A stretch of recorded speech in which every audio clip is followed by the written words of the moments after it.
ستا رشید زما رشید. د ملا فضلو پر کسانو برید او غبرګونونه طالبان وایي غیر اسلامي عمل دی. د اشرف غني خبره رښتیا شوه. جزئیات هم دلته وګورئ او چینل سبسکرایب کړئ.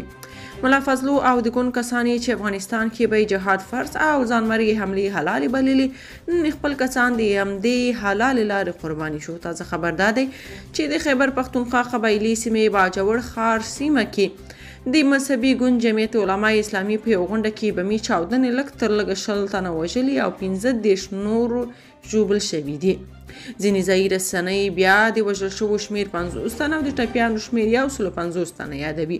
لومړي وزیر شهباز شریف پر وژل شوو خواشیني ښودلې ده او له کورنۍ چارو وزارت او د خیبر پښتونخوا له موقت حکومت د ریپورټ ورکول غوښتي. د ځایي پولیسو په وینا د چاودنې قربانیان روغتون ته لیږدول شوي او هغه کسان چې روغتیایي حالت نازک او یا سخت شوی پېښور ته لیږدول شوي دي.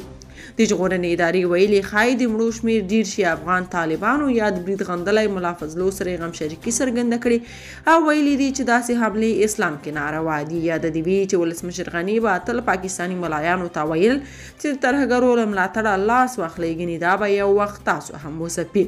د 2011 ژغورنې او مرستې ادارې ویان ویلي چاودنه د ګوند غړو د یوې غونډې پر مهال د باجوړ ښار سیمې دوبۍ موړ تر څیرمه شوې ده. د راپورونو له مخې په غونډه کې د جمعیت علماء اسلام شاوخوا 4 تنو غړو ګډون درلود.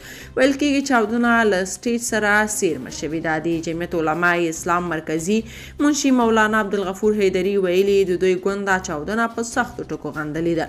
نوموړی وایي د هېواد وضعیت ورځ تر بلې ناوړه کېدونکی دی او د دې په ټکو جمعیت علماء اسلام یو سوله ییزه ګوند دی.